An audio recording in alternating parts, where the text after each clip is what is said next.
آمنت أن الآخرة لا بد يوما آتية، كل الخلائق حاضرة، كل السرائر بادية.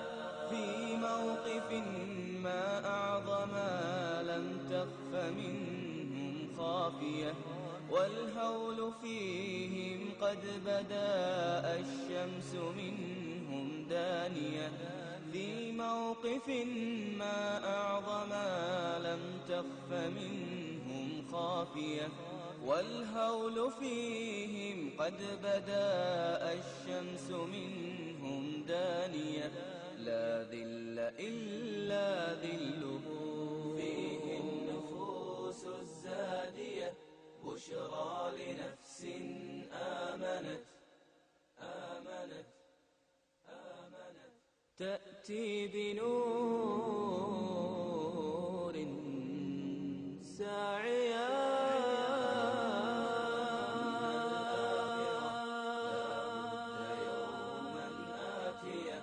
كل الخلائق حاضرة، كل السرائر بادية.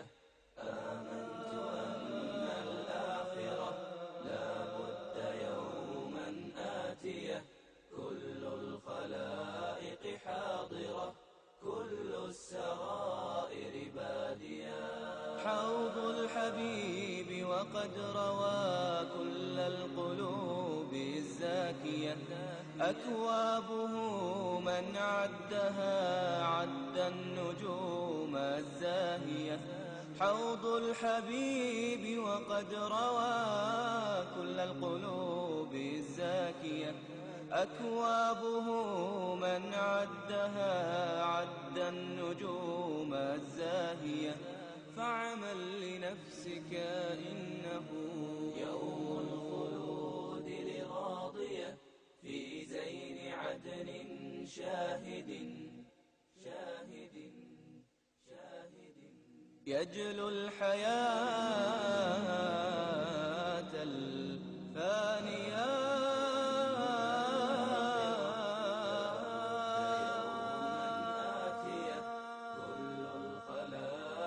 حاضرة، كل السرائر بادية. آمنت أن الآخرة لا بد يوما آتية، كل الخلائق حاضرة، كل السرائر بادية. يوم القيامة أكرمت كل العقول الواعية، والناس فوق صراطهم مصبوبة أو نادية. يوم القيامة أكرمت كل العقول الواعية، والناس فوق صراطهم مصبوبة أو نادية. فيها عداة أظلموا، فيها جنود طاغية، فيها نفوس أظلمت. فيه القلوب اللاهية. الآخرة لا بد يوما آتية، كل الخلائق حاضرة، كل السرائر بادية.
وأنتم تدعونني إلى الناس. الحق ما وجدنا عليه الناس وما وجد الناس عليه آباءهم. أيها خير، حي يختار لنفسه ويأخذ من يومه لغده ويمهد لمن أمامه. بل أكرم سمعي.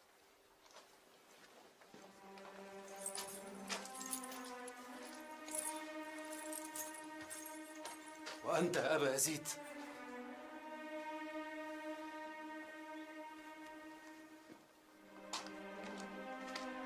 وأنت يا أخي، شيخنا يخشى قومه بعد أن سودوه، أما أنت ففتى ما يزال قلبه غضا. أبونا لا يفارق قومه، وأنا لا أفارق أبي. وإن كان يدعوك إلى عذاب السعير. السعير؟ لا أفهم هذه الألفاظ. النار، الجنة، جهنم. لولا أن يتشفى بنا الخصوم لصرعتك، ولكنني أنتظر حتى يقضي بك أبي.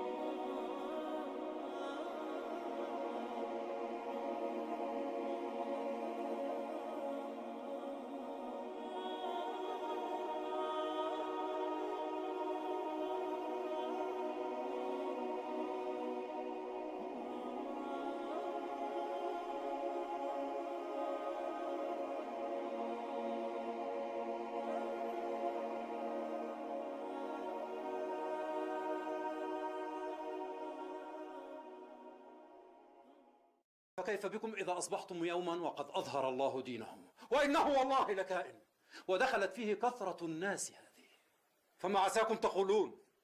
كان باطلا في أول أمره وصار حقا في آخره.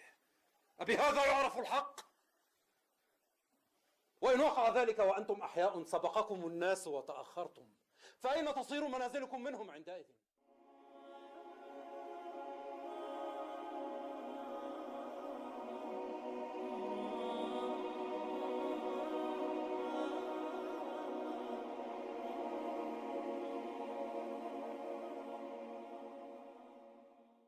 بسم الله الرحمن الرحيم.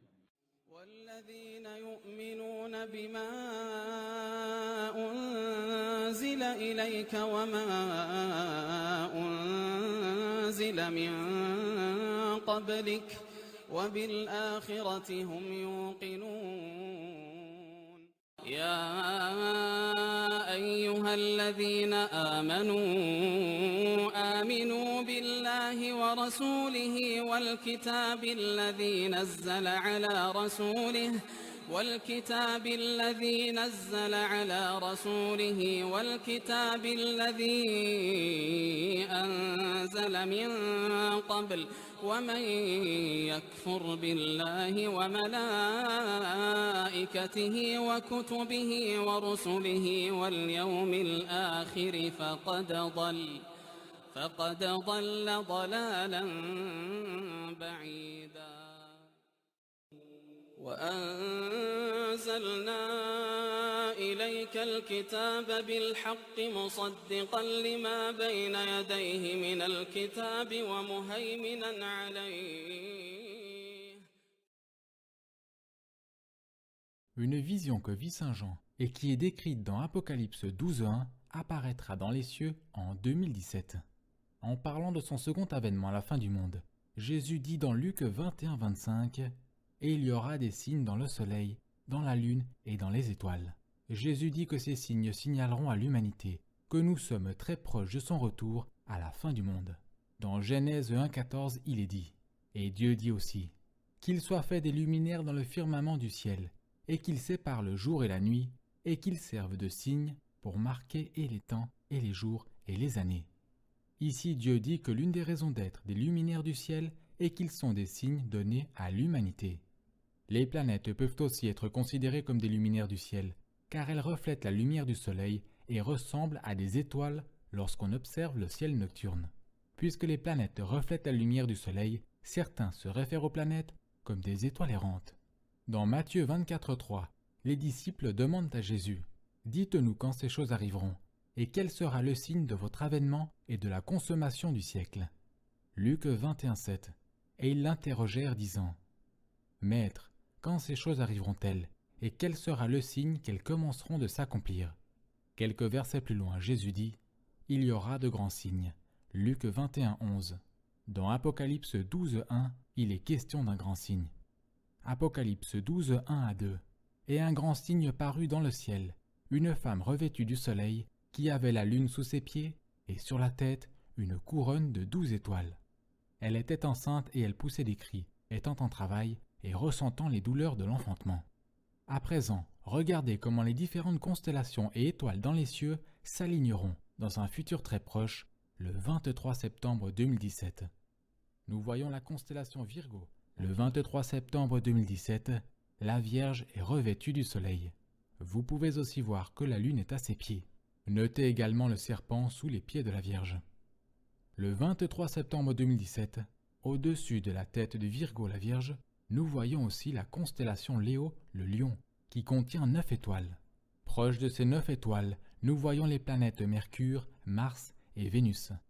Puisque les planètes reflètent la lumière du Soleil, ces planètes ressemblent aussi à des étoiles. Par conséquent, cela vous donne ce qui apparaît être 12 étoiles proches de la tête de Virgo, la Vierge. Donc le 23 septembre 2017, nous aurons la femme Virgo la Vierge, revêtue du Soleil, la Lune à ses pieds et proche de sa tête, 12 étoiles, comme vous pouvez le voir. Exactement au même moment, Jupiter, qui est connu comme étant la planète reine, en d'autres termes, l'astre roi de notre système solaire, se trouvera proche du ventre de Virgo, la Vierge, précisément dans la zone où un enfant viendrait. Voici comment les choses s'aligneront le 23 septembre 2017. Tout s'aligne dans les cieux, exactement comme la vision que décrit Saint Jean dans Apocalypse 12:1. Selon des astronomes non catholiques, qui ont étudié la manière dont ces différentes constellations ont bougé et bougeront dans le futur, ce sera l'unique fois dans l'histoire où tout s'alignera ainsi. Le 20 novembre 2016, Jupiter allait à l'intérieur de la constellation Virgo, la Vierge, proche de la zone du bouge dans le sein de Virgo, et sort complètement hors de Virgo 42 semaines plus tard, le 9 septembre 2017. Une grossesse humaine ordinaire dure environ 38 à 42 semaines. Ainsi, cette période de 42 semaines durant laquelle Jupiter sera à l'intérieur de Virgo correspond à une période de temps ordinaire pour la grossesse et la naissance d'un être humain. Environ 2 semaines plus tard, le 23 septembre 2017, nous avons la Lune au pied de Virgo la Vierge avec une couronne de 12 étoiles et Virgo est revêtu du Soleil, exactement comme Saint Jean l'a décrit dans sa vision dans Apocalypse 12:1.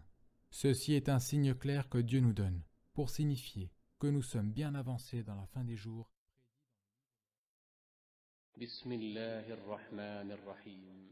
سنريهم آياتنا في الآفاق وفي أنفسهم حتى يتبين لهم أنه الحق أولم يكف بربك أنه على كل شيء شهيد.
sud de la Californie est noyé sous des immenses panaches de fumée.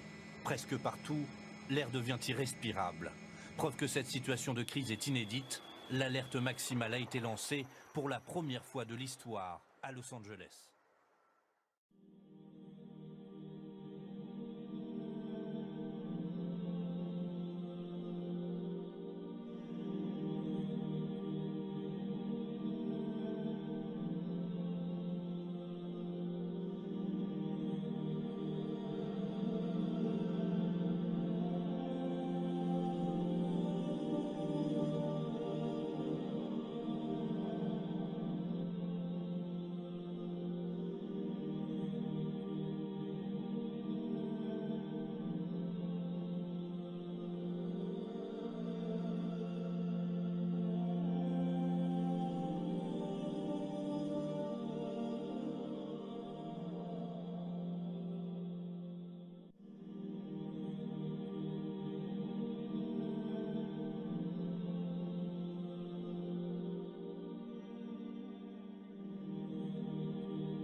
L'annonce est historique. Ce mercredi soir, le président américain a confirmé qu'il reconnaissait Jérusalem comme capitale d'Israël.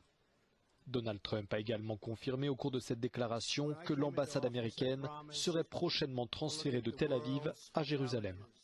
Ce serait de la folie de croire que répéter exactement la même formule conduirait à présent à un résultat différent et meilleur.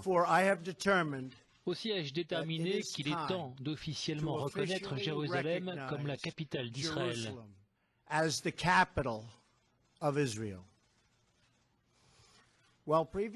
que les présidents précédents ont fait de ce sujet une promesse de campagne majeure, ils ont échoué à la tenir. Aujourd'hui, je la tiens. J'estime que c'est dans le meilleur intérêt des États-Unis d'Amérique et de la recherche de la paix entre Israël et les Palestiniens. And the pursuit of peace between Israel and the Palestinians. Donald Trump a ajouté que les États-Unis restaient déterminés à aider à faciliter un accord de paix acceptable pour les deux parties. La décision américaine a été dénoncée par les Palestiniens et par la communauté internationale.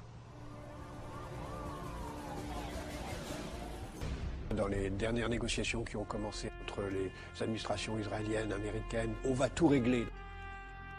C'est-à-dire que Jérusalem, pour unifier autour d'un gouvernement mondial, c'est un joli lieu pour un gouvernement mondial. Personne n'a intérêt à céder.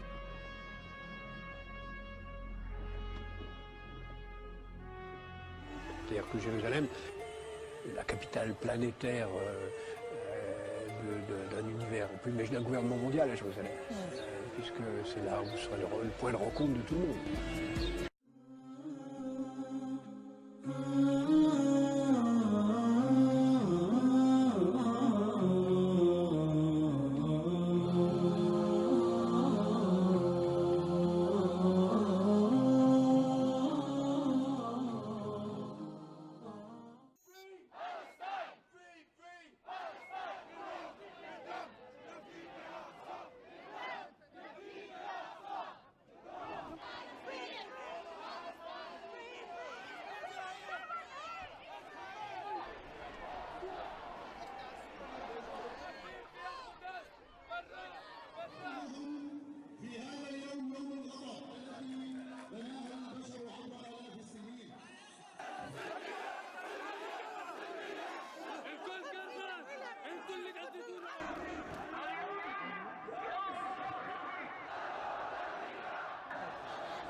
بسم الله الرحمن الرحيم والذين يؤمنون بما أنزل إليك وما أنزل من قبلك وبالآخرة هم يوقنون.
Voici une autre prophétie, plus explicite, qui se trouve dans la Bible, plus exactement dans le livre d'Isaïe.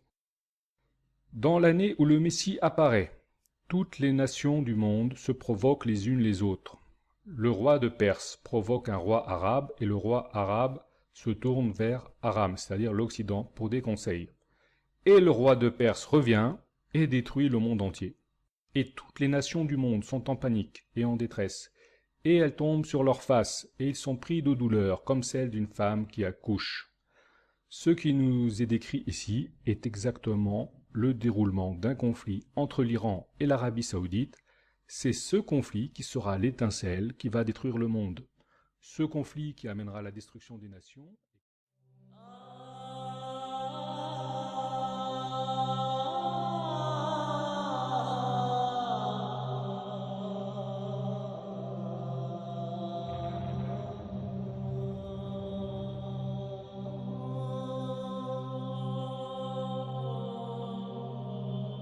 الصوت رعد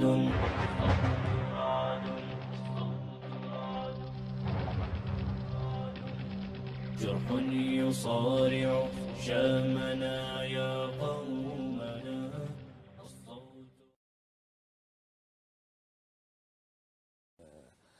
هل فيه في المستقبل حوار تعامل مع إيران مباشر رغم ما تقوم فيه في المنطقة؟ كيف اتفاهم مع واحد أو نظام لديه قناعة مرسخة بأنه نظامه قائم على أيديولوجية متطرفة منصوص عليها في دستوره ومنصوص عليها في وصية الخميني بأنه يجب أن يسيطروا على مسلمين العالم الإسلامي ونشر المذهب الجعفري الاثنى عشري الخاص فيهم في جميع أنحاء العالم الإسلامي حتى يظهر المهدي المنتظر. هذا كيف أقنعه؟ وش المصالح اللي بيني وبينه؟ كيف أتفاهم معه؟ أنا لما يكون بيني وبين مثلا دولة أخرى إشكالية نبدأ نحلها، لأن في والله مشكلة اقتصادية، وش اللي تبغاه أنت وش اللي نبغاه إحنا، كيف نتفاهم عليه؟ في مشكلة سياسية مثلا مع روسيا، كيف نتفاهم في سوريا؟ وش مصالحك وش مصالحي؟ كيف نتفاهم في اليمن وش مصالحك؟ هذا كيف نتفاهم معه؟ هذا منطقة أن المهدي المنتظر سوف يأتي ويجب أن يحضروا البيئة الخصبة لوصول المهدي المنتظر، ويجب أن يسيطروا على العالم الإسلامي. وحرموا شعبهم لأكثر من 30 سنة من التنمية وادخلوه في مرحلة الجوع والبنية التحتية السيئة لتحقيق هذا الهدف. لن يغير رأيه في يوم وليلة ولا انتهت شرعيته داخل إيران. فوين نقاط الالتقاء التي يمكن أن نتفاهم فيها مع هذا النظام؟ تكاد تكون ليست موجودة. تم تجربة هذا النظام في أكثر من مرحلة في وقت رفس جاني واتضح أنها تمثيليات. بعد ثورة الخميني تأتي استراتيجية التوسع حتى يغضب العالم، ومن ثم يخرجوا قائد السلم اللي وقتها كان رفس جاني حتى يكسب ثقة العالم، ومن ضمنه احنا كسب ثقتنا. وبعد الوصول إلى مرحلة أخرى وبيئة جيدة يتم إيصال قائد قوي متطرف لكي يستمر في عملية التوسع مثل ما شفنا مع نجاد في و8 سنوات العراق وسوريا وغيرها من المواقع. ثم يأتي قائد آخر لكي يحافظ على المكتسبات حتى يرضى العالم، ومن ثم يأتي قائد متطرف لكي يستمر في نشر التوسع دورات. هذا لن يحدث، هذا انتهى. المؤمن لا يلدغ من الجحر مرتين، لدغنا مرة، المرة الثانية لن نلدغ. ونعرف أنه إحنا هدف رئيسي للنظام الإيراني، الوصول لقبلة المسلمين هدف رئيسي للنظام الإيراني. لن ننتظر حتى تصبح المعركة في السعودية، بل سوف نعمل لكي تكون معركة لديهم في إيران وليس في السعودية.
Avant leur mort, mes parents m'ont raconté le monde tel qu'il était. Comment c'était longtemps avant ma naissance, avant la guerre.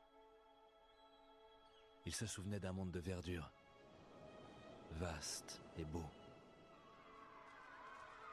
plein de rire et d'espoir dans l'avenir. Mais c'est un monde que je n'ai pas connu. Quand je suis né, ce monde-là avait disparu.